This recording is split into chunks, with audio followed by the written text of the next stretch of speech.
이강인 주전으로 쓰라고. 이강인 미친 킬패스 다 날린 PSG 최악의 경기력에 팬들 결국 분노. 이강인 주전 쓰라고 요구하는 중. 이강인이 올 시즌 파리 생제르맹 PSG에서 깜짝 놀랄 활약을 펼칠 선수가 될 거라는 현지 매체의 전망이 나왔다. 최근 부상 의심이 있었으나 팀 훈련에 정상적으로 참가한 것으로 알려진 이강인이 자신을 만능 로테이션 자원으로 분류한 루이스 엔리케 감독의 눈도장을 받을 기회다. 프랑스 매체 르십스포츠는 26일 한국 시간 PSG 루이스 엔리케의 새로운 놀라움. 지난 시즌 비티냐, 브래들리 바르콜라 같은 몇몇 PSG 선수들은 엔리케 감독 지휘 아래 완전히 폭발했다. 이번 시즌 엔리케가 다시 어린 선수 중 하나를 크게 향상시킬 수 있을까? 라며 이강인이 올 시즌 놀라운 활약을 펼칠 가능성이 있다고 전했다. 매체는 PSG가 이렇게 젊었던 적은 없었을 것이다. 유럽 축구연맹 UEFA 챔피언스리그에 참가한 PSG는 활력이 넘치며 무엇보다도 유망한 팀으로 구성됐다. 지난 시즌 엔리케가 부임한 후 일부 선수들은 급격한 성장을 경험했다면서 이강인이 폭발할까? 프랑스 수도에서 소심한 첫 시즌을 보낸 이강인은 일관성과 통계를 볼 때 PSG가 마요르카에서 그를 영입하기 위해 2,200만 유로 약 326억 원을 지출한 것이 옳았다는 걸 증명할 수 있다고 설명했다. 이어 경기에서 능숙하고 지난 시즌보다 더 많은 주도권을 잡을 수 있는 능력을 갖춘 이강인은 2025에서 2025 시즌 PSG에서 깜짝 놀랄 만한 선수가 될 수 있다. 올 시즌 PSG에서 가장 주목할 만한 선수라고 강조했다.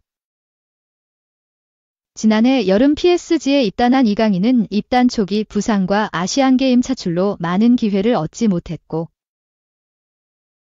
겨울에는 아시안컵까지 다녀오면서 체력적으로 한계에 부딪히며 주전 경쟁에서 밀려났다. 그래도 로테이션 멤버로 공식전 36경기에 출전해 5골 5도움을 올리며 리그 쿠프 드 프랑스 트로페 대 샹페용을 들어올렸다. 이번 시즌에도 상황은 크게 달라지지 않았다.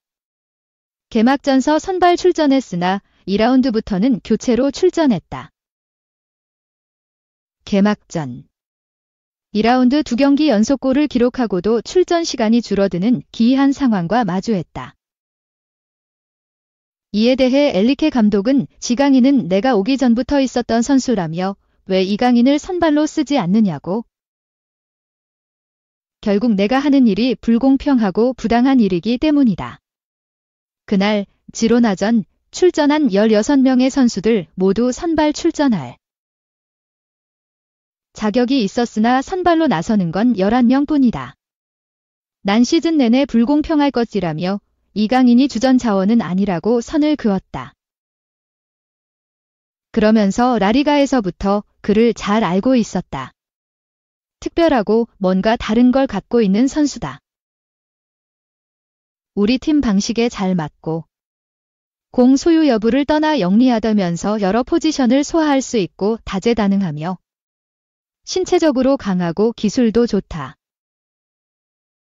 이강인을 데리고 있어 기쁘다고 이강인이 다재다능한 로테이션 자원이라고 밝혔다. 그럼에도 이강인은 좋은 경기력으로 현지 팬들의 지지를 얻고 있다. 심지어 상대 감독도 이강인을 칭찬했다. 에릭 로이 브레스트 감독은 PSG와 맞대결을 펼친 후 이강인은 정말 인상적이었다고 콕 집어 말했을 정도다. 최근 부상 소식으로 흐름이 끊기는 듯했으나 다행히 경미한 것으로 알려지면서 계속 활약할 수 있게 됐다. PSG 소식을 전하는 비푸스그는 프레스넬 킴펜베는 부분적으로 훈련 세션을 소화했다. 데즈레 두에와 비티냐는 훈련에 참여하지 않았다.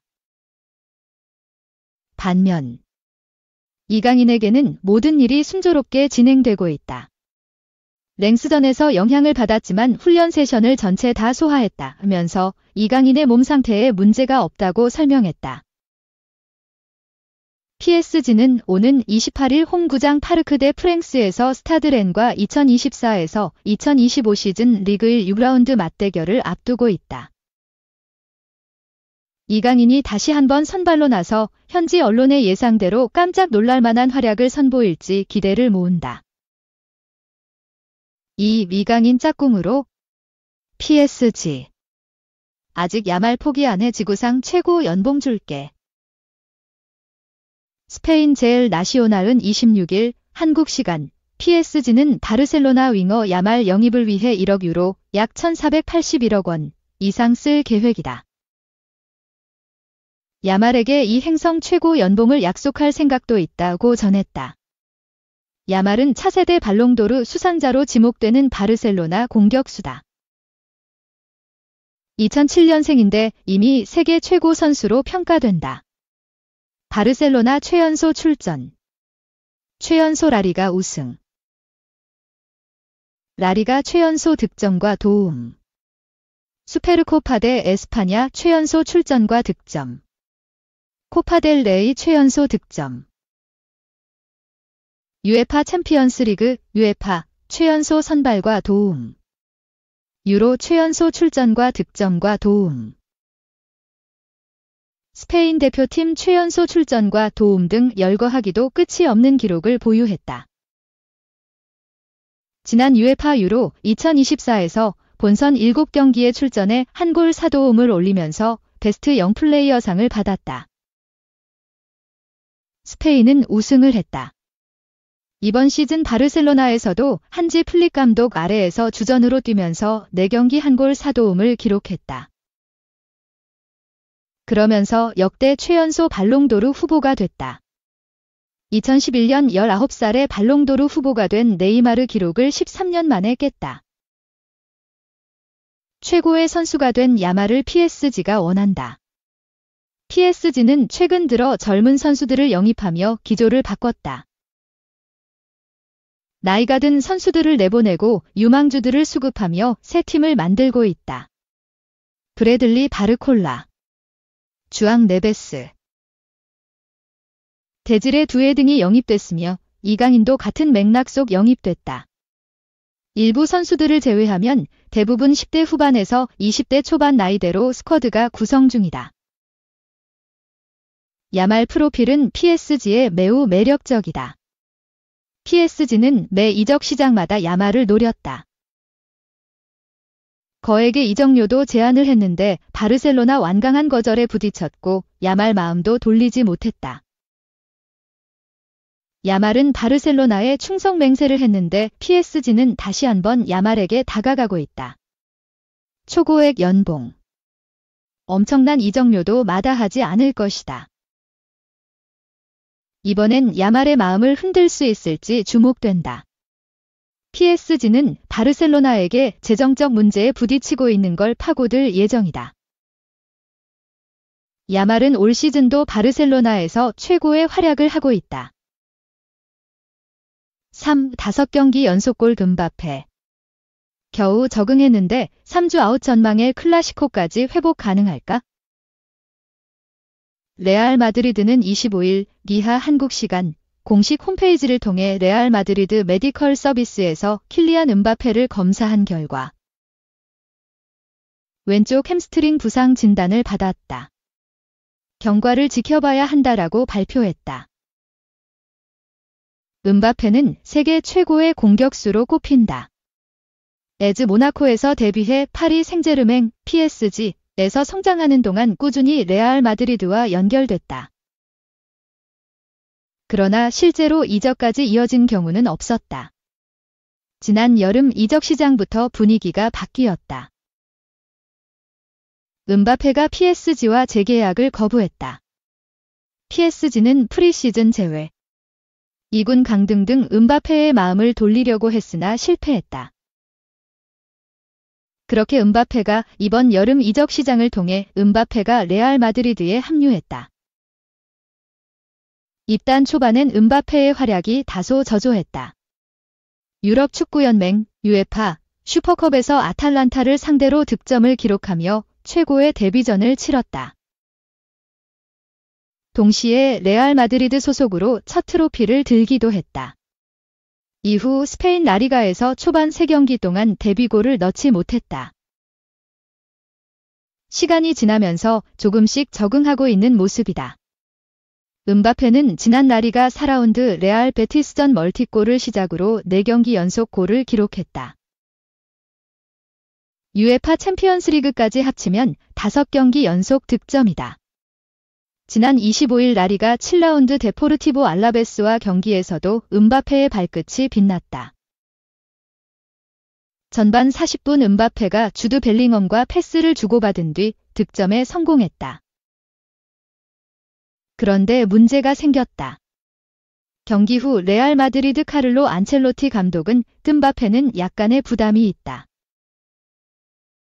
문제를 피하기 위해 교체를 요청했다. 괜찮다.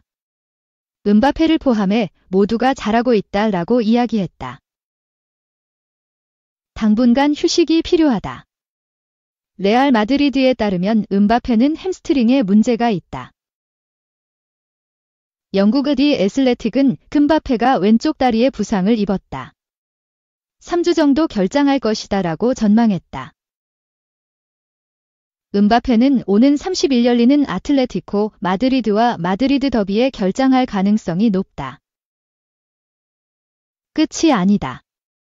레알 마드리드는 다음 달 27일 바르셀로나와 제일 클라시코를 치른다. 이때까지 음바페가 컨디션을 100% 회복할 수 있을지 주목된다. 4. 49골 8도움 한때 괴물 공격수가 무너진다. 소속팀에서 찬밥 신세 내년 PL 이적 가능성. 영국 매체 팀토크는 25일 한국 시간 첼시는 내년 1월 빅터 오시멘의 영입을 준비하고 있다. 유벤투스는 첼시의 가장 강력한 경쟁자가 될 수도 있다. 유벤투스는 두산 블라호비치의 활약에 만족하지 못하고 있다라고 전했다. 이어 매체는 아스날은 내년 여름 세르비아의 스트라이커인 블라호비치 영입을 노리고 있다라고 보도했다. 아스날은 오래전부터 블라호비치에 대한 관심을 보였고 또다시 이적설이 불거졌다. 강력하고 날카로운 왼발 슈팅을 보유한 블라호비치는 자국 리그의 FK 파르티잔을 거쳐 2018년부터 피오렌티나에서 활약했다. 입단 직후에는 그저 그런 스트라이커에 불과했지만 점차 잠재력이 폭발했다. 그는 피오렌티나 소속으로 모든 대회 108경기에 출전해 49골 8도움을 기록했다. 특히 2021에서 22 시즌 중반까지 리그에서만 17골을 넣으며 이탈리아 정상급 스트라이커로 자리매김했다. 덕분에 블라호비치는 빅클럽들의 관심을 한몸에 받은 뒤 2022년 1월 시즌 도중 유벤투스로 전격 이적했다. 당시 블라호비치가 기록한 이적료는 여러 옵션을 포함해 무려 9,160만 유로, 약 1,235억 원이었다. 하지만 블라호비치는 기대와 달리 유벤투스에서 완벽한 모습을 보여주지 못했다. 그는 입단 직후 남은 시즌 동안 9골을 넣는데 그쳤다. 유벤투스 이적 직전 해당 시즌에 20골을 넣은 것을 고려했을 때 분명 아쉬운 성적이다. 이어 블라호비치는 2022에서 23 시즌에 14골, 2023에서 24 시즌에는 18골을 넣었다. 기록만 봤을 때 나쁘지 않아 보이지만 득점력의 기복이 심해 흐름이 끊길 땐 오랫동안 하락세를 이어가는 모습을 자주 보였다. 특히 지난 시즌 막바지에는 리그 5경기 무득점에 그쳤다. 게다가 이번 시즌 초반은 더욱 심각하다. 블라호비치는 올여름 팀의 지휘봉을 새로 잡은 티아고 모타 감독 아래에서 꾸준히 출전 기회를 받고 있다. 하지만 모든 대회 6경기에 출전해 2골 1도움에 그치고 있다. 그나마 넣은 2골도 2라운드 헬라스 베로나전에서 몰아넣은 것이다. 블라호비치는 피오렌티나 통산 108경기에 출전해 49골을 넣었는데 현재까지 유벤투스 통산 107경기에서 43골이다. 두 팀에서의 기록을 비교했을 때 현재까지 블라호비치는 아쉬운 영입으로 평가받고 있다. 이에 결국 유벤투스는 비싼 이적료 값을 하지 못하는 블라호비치 매각을 고려하고 있다. 그리고 이 틈을 놓치지 않은 아스날이 다시 블라호비치를 주시하고 있다. 아스날은 현재 최전방의 무게감이 덜하다. 가브리엘 제주스는 잦은 부상으로 예전만큼의 경기력이 나오지 않고 있다. 그나마 카이 하베르츠가 최전방에서 고군분투하고 있지만 정통 스트라이커가 아니다. 자연스레 아스날은 꾸준히 새로운 공격수를 찾고 있으며 다시 한번 블라호비치를 검토할 가능성이 있다.